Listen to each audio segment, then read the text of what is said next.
Hey, hello there guys, my name is Anthony and welcome to episode 5 of my series Let's Play RuneScape. Like always, we're going to complete many quests in this episode, but this time we also focus on combat and Slayer. We need level 85 combat for Dream Enter and 69 Slayer for Monkey Madness, so it's important to get these requirements. As you may remember from the previous episode, I got a beaver pet at level 65 woodcutting and that was pretty epic. Now this is where we left off and I continued training my woodcutting to 68, which I need for Grimtails.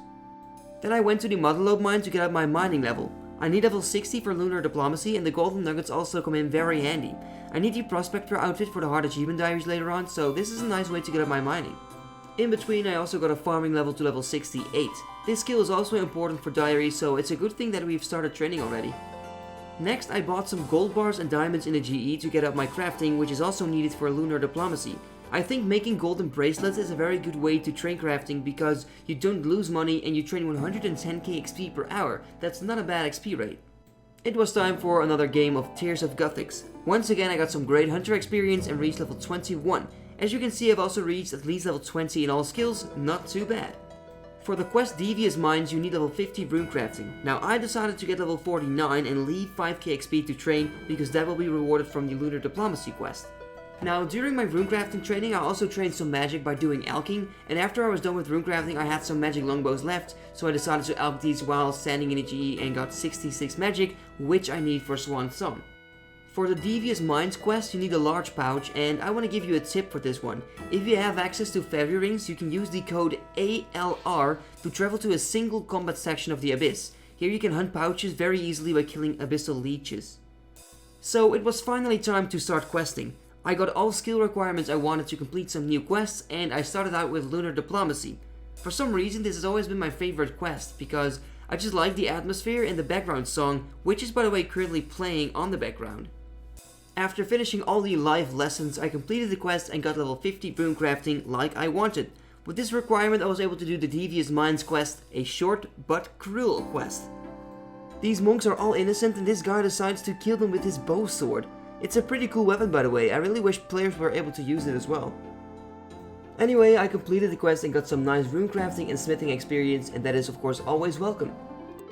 Next I did Swan Song. This is possibly the funniest quest in the game if you watch the cutscenes, because here you find out how badass the wise old man actually is. I was totally out of food when I killed the sea troll queen, but I survived and I guess that's all that matters. When I completed the quest I got level 61 prayer, and not to forget we can now fish monkfish. That's a great way to train fishing and make money. Speaking of funny quests, my arm's big adventure is also one of those. First you see full dragon and a whip on the ground, and later you see a troll destroying an entire city. At the end you have to kill the giant rock boss. Now at first I thought it would be very hard to kill it, but Ivan Blast seems very effective, so it was easier than expected. Quest completed, and that got me access to a new herb patch. Now, as you may have noticed, I've never trained farming with herbs, but I will start doing that once I have the quest cape and all the hard achievement diaries. 57 thieving was my next goal for Grimtails. It didn't take me very long with mouse keys, it's a very quick way to train your thieving by doing blackjacking here. Then I got my fire making to level 60. I could have done Winter Dog, but I'm waiting with this minigame. I only needed like 5 levels, and later on, after I get the quest cape, I will continue training in Winter Dog. During a farming trip I got level 70 farming, which is really awesome. It's the skill I spend the least time on but level up the most. How convenient. I really like that method of making diamond bracelets, so I got level 70 crafting with this method. I know I'm gonna need it for a Monkey Madness 2 later on, so it's never a bad thing to get this requirement already, I guess. In this clip you can see me do some more smithing and I got level 67. I always do this when I need or want to AFK. Now in between I did another farming trip and got level 71, and after that I got another smithing level to level 68, which is needed to smith full mithril. It is finally time for a big quest, Recipe for Disaster, the quest for Barrow's Gloves. I decided to do the full quest in one go on stream, and to be honest it was pretty easy. At the end of the quest something really funny happened, but you'll see that later. So first I did the goblin part, then I did the Lumbridge guide, after this Pirate Pete, then Evil Dave, which unlocks the spicy stews, Scratch Uglagwee, Amik Vars, a Wowo Guy, and last but not least, the Culinary-Romancer. Now at the final fight something funny happened. Just when I was about to kill this boss I DC'd. I was not able to log in for a while, and when I came back, I saw a lamp on the floor. I actually completed the quest while being disconnected. Well, I think that's quite epic since the boss can hit like 24 and I only had like 50 HP. Anyway, I completed the quest and I got myself the Barrow's gloves. Now I officially have the best gloves in the game. The next quest I completed was Contact. I actually thought it was a pretty difficult quest, but I was wrong. It's extremely easy if you know where to safe spot the boss. So I completed this quest and got a total amount of 226 quest points. This means only 24 quest points to go till the quest cape. So now I thought it was time to do some combat. I started with pest control because I know I will need void someday, and this is a good way to start training combat on a low level. After about 15 hours I finally got the full range set, and guys realized that for you this only took 20 seconds in the video, and I completed the elite task in the Western Diary. Not just that, but I also got myself some nice range gear. Luckily I also passed level 70 combat while training in pest control, so I was high enough to go to Cheldar and new Slayer Master.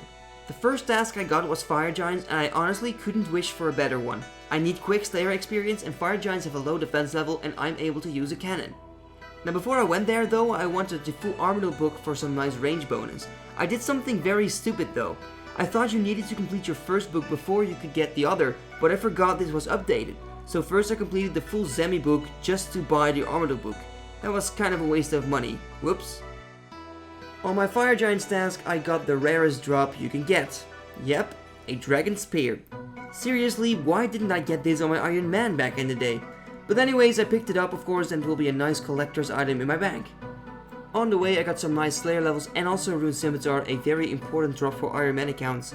I ended my Slayer task on level 35 Slayer, so I suppose that's not too bad for a first task. The next task I got, Blue Dragons. I honestly like this task too. They make money with hides and bones, but they also drop heart clues. The nice thing about this is that I'm also training my range level. I need level 60 for mornings and part 1, but many people advise me to get it to level 75 for a blowpipe, which comes in very handy during Monkey Madness too, so we'll see how far I can get. After completing my task I got Cave Slimes, which is obviously not good for experience, but it's a quick task and that's good for Slayer points, even though I'm not even getting Slayer points yet, but that doesn't matter. 5 minutes later I went back for my fourth task and once again I got Blue Dragons. I was pretty happy with that, to be honest. During my dragon task I got a heart clue scroll and realized I had an easy, medium, hard and elite clue in the bank. So I decided to do all of them, so let's see what rewards I got. Now first I did my easy clue with expected a terrible reward. Oh well, we still got some clues left.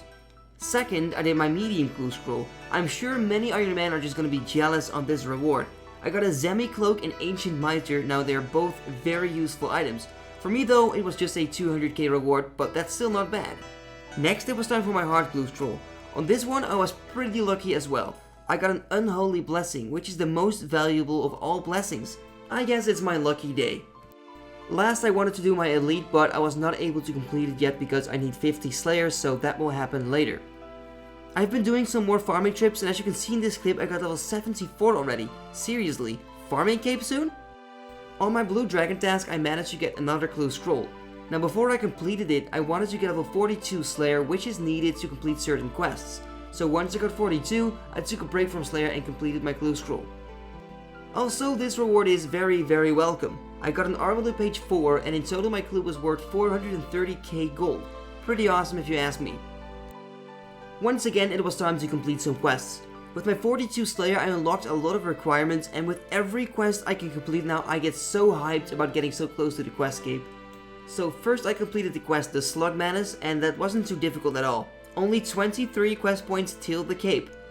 Next up I did Royal Trouble. Now this quest is very easy as well, but it gives me a great reward. I now have full access to my kingdom and I will definitely start doing this once I have the quest cape. Killing the snake was also a good Zora training, by the way. I think I'm ready now. Rumdeal was the next quest I completed. All I can say is that it was a groovy quest.